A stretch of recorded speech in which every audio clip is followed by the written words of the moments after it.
మీ ఉత్సాహం, మీ జోష్, మీ కేకలు వింటుంటే తిరిగి మళ్ళీ నా పాదయాత్ర యువగలం రోజులు గుర్తొస్తున్నాయి. ఆనాటి పాలకులు అడుగడుగున నన్ను ఇబ్బంది పెట్టారు, నడవనీయలేదు, మైక్ లాక్కున్నారు, స్టూల్ లాక్కున్నారు. అయినా మనోళ్ళు తొడగొట్టి ముందెళ్తున్నాడు, తగ్గేదే లేదని ఆనాడు ఎట్లయితే చెప్పారో అదేవిధంగా ఈరోజు కూడా నాకు మీరు అంత ఘనస్వాగతం పలికారు.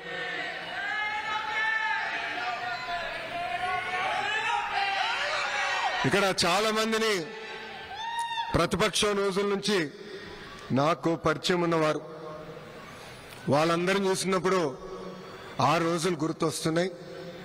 వాళ్ళందరికీ ఒకటే చెప్పదలుచుకున్నాను, మిమ్మల్ని నా గుండెల్లో పెట్టుకుని కాపాడే బాధ్యత మీ లోకేష్ తీసుకుంటాడు. నాకు ఇప్పుడు కూడా బాగా గుర్తు, ఆనాడు చంద్రబాబు నాయుడు గారిని అక్రమంగా 53 రోజులు బంధించినప్పుడు అమెరికాలో పెద్ద ఎత్తున మీరు బయటకు వచ్చారు, మాకు అండగా నిలబడ్డారు. అంతెందుకు డాలస్ లో ఏకంగా 3 ప్రోగ్రాంలు మీరు నిర్వహించారు.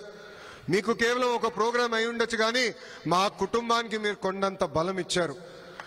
నాకు ఇప్పుడు కూడా బాగా గుర్తు, ఆనాడు బ్రహ్మని అడిగింది, రాజకీయాలు మనకు అవసరమా, గౌరవంగా బతికే కుటుంబం మీరు చూడండి, పెద్దయిన జైల్లో ఉన్నారు, ఈజ్ ఇట్ వర్త్ ఇట్ అని అడిగింది.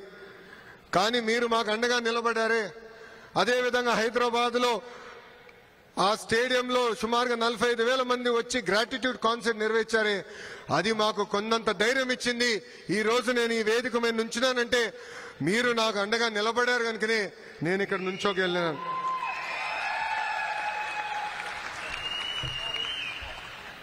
ఈ మీటింగ్ చూసిన తర్వాత టీమ్ 11కి నిద్ర పట్టదు.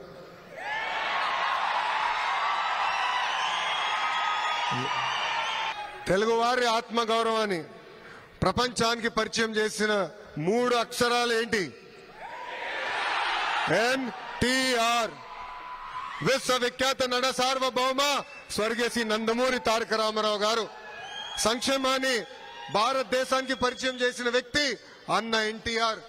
గతంలో మనందరినీ మెద్రాసీలు అనేవారు, మెద్రాసీలు కాదు తెలుగులు ఉన్నామని దేశానికి చెప్పిన వ్యక్తి అన్న ఎన్టీఆర్. మళ్ళీ అభివృద్ధికి బ్రాండ్ అంబాసిడర్ ఎవరు? సిబిఎన్. అసలు అభివృద్ధి చేసి ఎన్నికలు గెలవచ్చని దేశానికి పరిచయం చేసిన వ్యక్తి మన సిబిఎన్. ఆనాడైనా చెప్పారు, కంప్యూటర్లో బాగా చదువుకుని ఐటీలో బాగా చదువుకుంటే ఉద్యోగాలు వస్తాయని. ఆనాటి ప్రతిపక్ష పార్టీ నాయకులు అన్నారు, కంప్యూటర్ అన్నం పెడుతుందా అని. ఇప్పుడు మిమ్మల్ని అందరిని అడుగుతున్నా, కంప్యూటర్ అన్నం పెడుతుందా? పెడుతుందా? హైదరాబాద్ లో పెద్ద ఎత్తున ఐటీ పరిశ్రమలు తీసుకొస్తే రియల్ ఎస్టేట్ వ్యాపారం చేస్తున్నారు. ఈ ఒక్కసారి మీరు వెళ్ళి హైదరాబాద్ చూడండి, అసలు గుర్తుపట్టే పరిస్థితి లేకుండా పోయింది. గతంలో ఐటీ రంగంలో హైదరాబాద్ గురించి ఎవరు మాట్లాడేవారు కాదు. అలాంటిది చంద్రబాబు నాయుడు గారు ఐటీ పరిచయం చేసిన తర్వాత ఈ రోజు బెంగళూరుకి ధీటుగా హైదరాబాద్ పోటీ పడే పరిస్థితికి మనందరం వచ్చాం. చంద్రబాబు నాయుడు గారి వయసు 75 సంవత్సరాలు, కానీ 25 సంవత్సరాలు కుర్రోడ్లాగా పరిగెడతాడు ఆయన. ఆయన స్పీడ్కి ఇంకా అందుకోలేకపోతున్నా, కానీ ఏదో ఒక రోజు ఆయన స్పీడ్ దరిదాపులో వస్తానని నేను భావిస్తున్నా. గతంలో ఐటీ, ఇప్పుడు క్వాంటమ్. అంటే ఆయన ఎప్పుడు 10 నుంచి 15 సంవత్సరాలు ముందు చూపున్న నాయకుడు. అది వాస్తవంగా చెప్పాలంటే తెలుగు జాతికే ఒక అదృష్టం. నేను ఏ దేశానికి వెళ్ళినా, ఏ కంపెనీకి వెళ్ళినా తలుపు కొడితే ఈరోజు తలుపు తెరుచుకుంటే అంటే దానికి కారణం మన నాయకుడు చంద్రబాబు నాయుడు గారు. దేశంలోనే ఏ పార్టీ కూడా ప్రకటించని విధంగా కార్యకర్తలే మా అధినేత అని తెలుగుదేశం పార్టీ ప్రకటించింది. లీడర్స్ వస్తారు వెళ్తారు, కానీ కార్యకర్తలే తెలుగుదేశం పార్టీకి సొంతం. వాళ్ళకి అధికారంతో సంబంధం లేదు. అన్నగారిని చూసినా, ఆ పసుపు జెండాను చూసినా మనకి ఎక్కడ లేని ఎమోషన్. కార్యకర్తల త్యాగాలు ఒకసారి గుర్తు చేసుకోవాలి మనందరం. మెడపై కత్తి పెట్టి వాళ్ళ నాయకుడికి జై జై కొట్టమని అడిగితే జై చంద్రబాబు, జై తెలుగుదేశం అని ప్రాణాలు కోల్పోయిన తోట చంద్రయ్య మీ లోకేష్ కి స్ఫూర్తి. అంతే ఎందుకు తల పలగొట్టి రక్తం కారుతున్నా మాచర్లో ఒక బూత్ లో కూర్చుని చివరి ఓటు పడిన తర్వాత ఈవీఎం సీల్ చేసి అండగా నిలబడిన మంజులారెడ్డి గారికే మీ లోకేష్ అండ. స్థానిక సంస్థ ఎన్నికలు వస్తే పుంగనూరు నియోజకవర్గంలో మన అంజిరెడ్డి తాతయ్యని నామినేషన్ వేసానికి ప్రయత్నించాడు.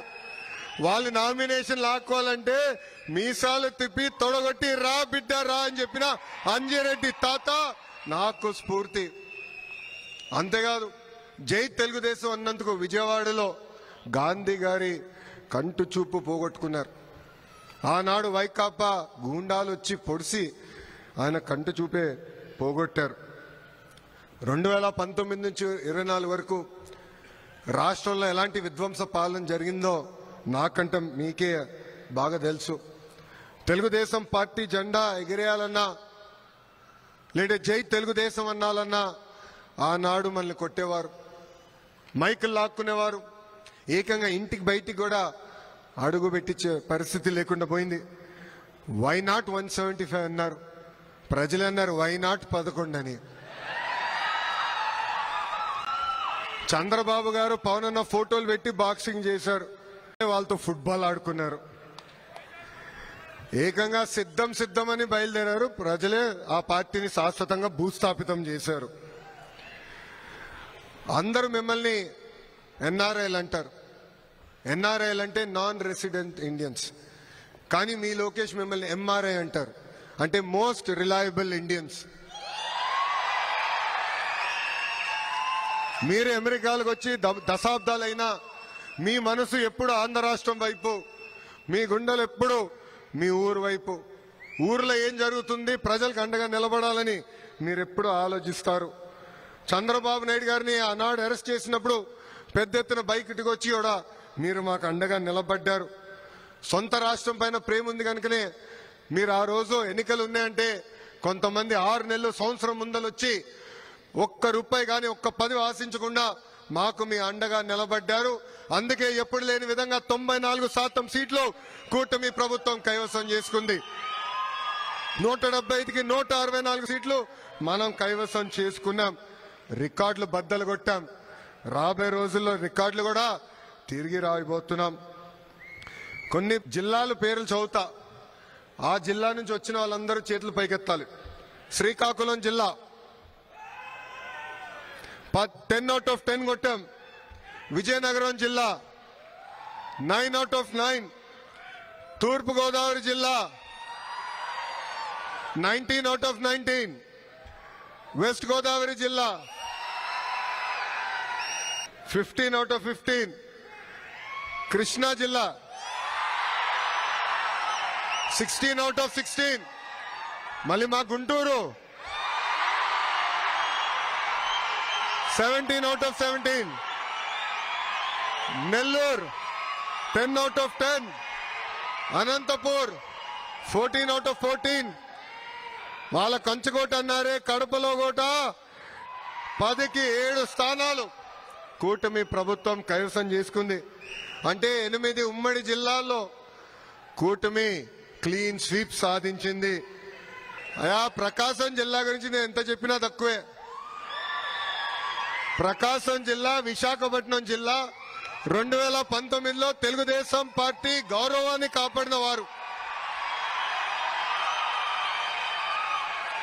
ఎవరు ఊహించిన విధంగా ఆనాడు మీరు మమ్మల్ని గెలిపించారు. అందుకే కూటమి సూపర్ హిట్ అయింది. వైకాపా 11 ఆల్అౌట్ అయింది. దేశంలో అనేక రాష్ట్రాల్లో డబుల్ ఇంజిన్ సర్కార్ ఉంది, కానీ ఒక్క ఆంధ్ర రాష్ట్రంలోనే డబుల్ ఇంజిన్ బుల్లెట్ ట్రైన్ ఉంది. కేంద్రంలో ప్రధానమంత్రి నరేంద్ర మోడీ గారి నాయకత్వం, ఆంధ్ర రాష్ట్రంలో ఒక పక్కన చంద్రబాబు నాయుడు గారి నాయకత్వం, ఇంకో పక్కన నాకు అన్న సమానమైన పవన్ అన్న నాయకత్వంతో ఈరోజు మనందరం ముందరికెళ్తున్నాం. ఈరోజు ఆంధ్రప్రదేశ్ స్పీడ్ కి బ్రాండ్ అంబాసిడర్ అయింది. మీ అందరు తెలుసు 2019 నుంచి 24 వరకు మేము ఆంధ్ర రాష్ట్రం నుంచి వచ్చామని చెప్పుకునే దానికి సిగ్గుపడే వాళ్ళం.